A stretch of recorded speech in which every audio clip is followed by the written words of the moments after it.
Hey, thanks for making it to Veterans Info Tap. I'm glad you made it. I just got off the phone with Washington, D.C. I contacted my congressional representative's office in D.C. and spoke with one of the staffers there, specifically regarding the year-and-a-half-old proposed changes to the VA's rating schedule regarding auditory, respiratory, and mental health conditions, specifically tinnitus, specifically sleep apnea, and then the mental health conditions. So I wanted to share that with you and kind of give you a little more insight to see what might be happening. So please hit the thumbs up, subscribe, share with a friend, all that good stuff. Do two things for me, please. Hit the thumbs up and make sure you let the video run. That's what helps put this information out to the masses. It lets YouTube know that there's important information, and together, many hands make light work. If you want to support the channel in another way, please consider joining, become a member. That also supports the channel. I thank you all, you members, and it also helps me to find you quicker in the comments. All right, so now jumping into it here, the proposed changes came from the VA a while back, right? It's been a couple years almost, and I'm going to pull it up here on the Federal Register. The comments time frame has already lapsed, right? This is a long time ago. April 18th is when the comments were closed. The publication date was February 15th, 2022. So here we are. In a couple months, it'll be 2 years. So the changes, right?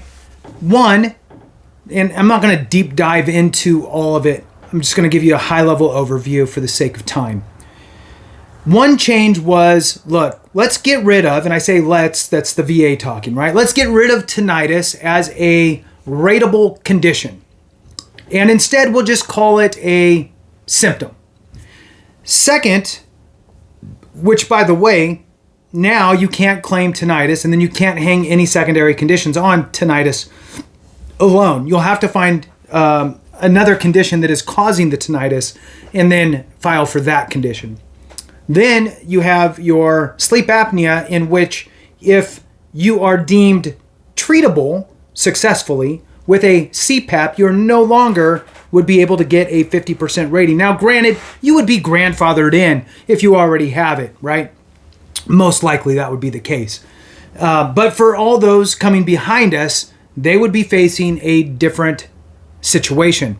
So if the VA deems you treatable with your CPAP, then you're potentially looking at a 0% or at least a lower rating than your current 50%, which is not good. Now, the one positive thing is with the mental health, they were going to remove the total social and occupational impairments as the requirement to reach the 100%. So they removed those requirements and have just more of a holistic approach and understanding of your current circumstances, right?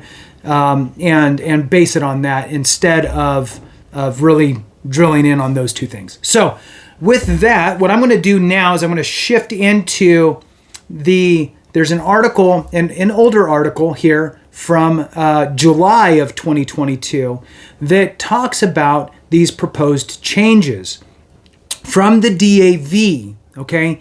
And this is kind of it's fairly short. I'm going to read that to you, and then I'm going to tell you my conversation with the congressional office. All right, so this is just to bring you up to speed if you did not know and you never heard of any proposed changes to the way that the VA rates conditions, right? So on their schedule of ratings, they have all the conditions and different percentages with different criteria, and they're proposing changes to that.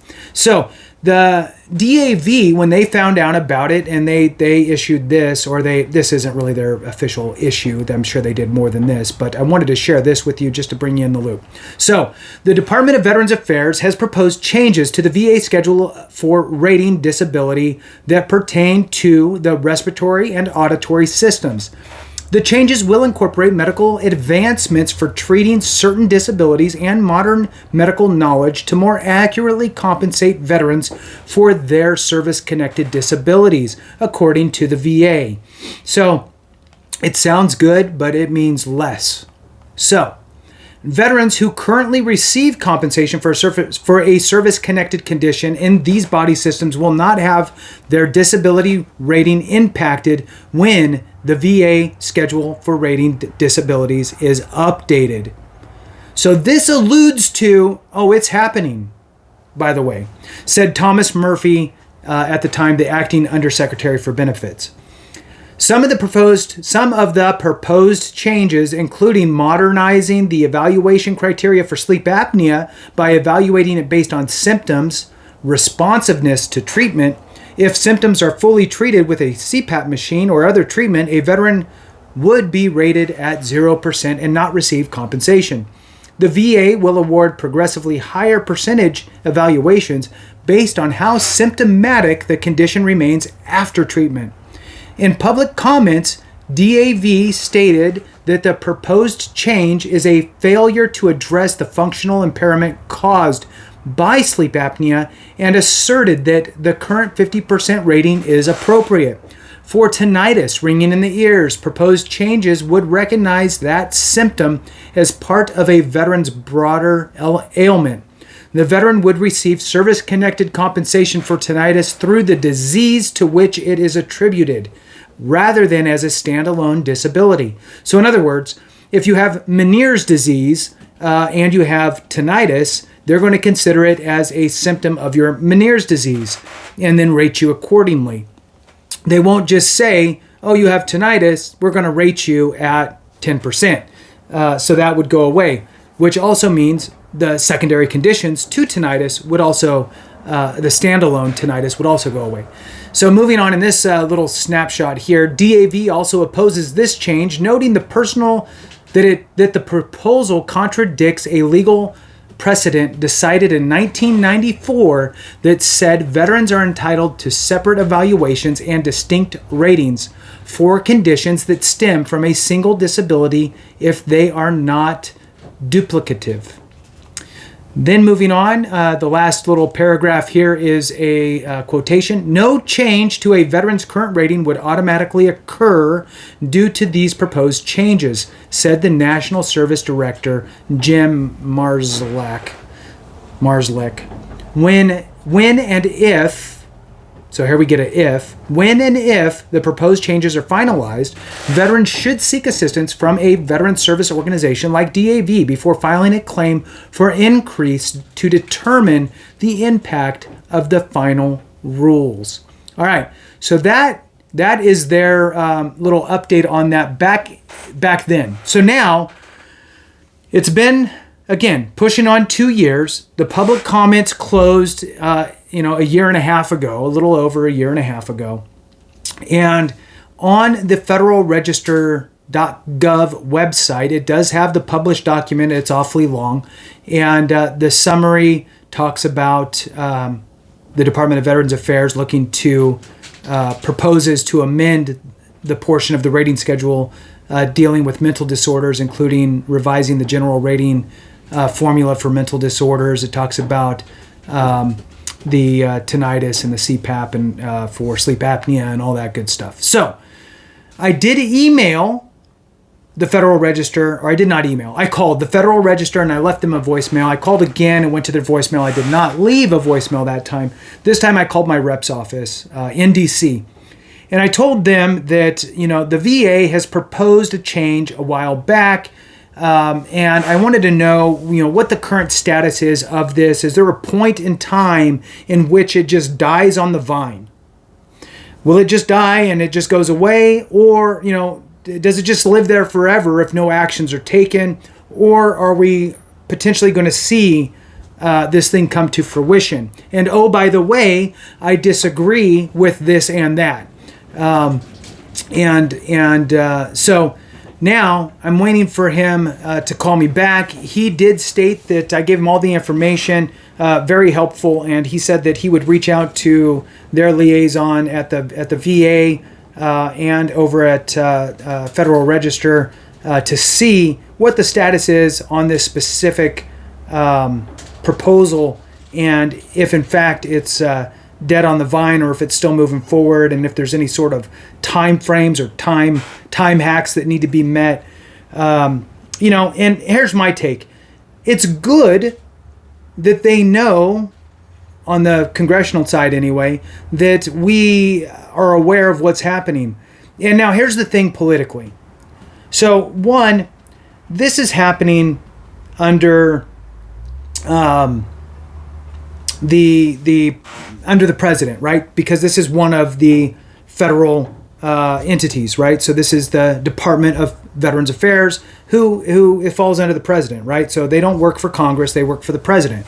So these changes that are proposed and are being talked about, although it's not Congress who's deciding, right? I'm reaching out to Congress, my representative, because they can help you with a federal organization, right? Federal department or agency or what have you. So they're going to help me with that. But here's the thing politically. Even if something bad happens and it had nothing to do with your congressional representative, they're going to get blamed for it one way or another because it happened and they're there in your backyard and they are your contact to the federal system. So they have a vested interest in making sure you as a constituent are happy to a point. So to me, it's good to let your congressional reps know that, hey, Joe or Jane veteran or spouse or dependent or whatever, am aware that a couple years ago, the VA put in a proposal to change auditory, respiratory, and mental health stuff. The auditory for the rating schedule, and for the auditory and the respiratory, specific tinnitus and sleep apnea, I 100% disagree with their proposal. And I just want to make sure that I let you know. And if they get enough of those types of inquiries, then they'll start to put some pressure, right? As well, or at least some more inquiries and some more eyeballs, right? The less resistance, the easier it is for things to just get, I don't know, passed that we don't want passed. My thing is look, veterans are pretty good at being quiet, a little too much, and we rely very heavily on our service organizations like DAV, American Legion, VFW, and so on, right? So you name them all. We rely on them to get things done for us at Capitol Hill. And I think that we need to be a little bit louder in our own districts, our own congressional representative in their district as a constituent, letting them know how we feel. I think it's important. So anyway, that's the high horse. I will give you an update again when I hear back from him. I told him, look, it's the holidays. I'm not expecting you to get back to me before Christmas, but it'd be nice to know, maybe the first or second week of January. He said he'd do the best he can to get an answer sooner than that. But I'll give you an update when I hear back. And with that, we'll go ahead and conclude it there. I appreciate you guys. Thank you so much for watching. I really appreciate each and every one of you. And remember, if we don't take care of each other, something went wrong.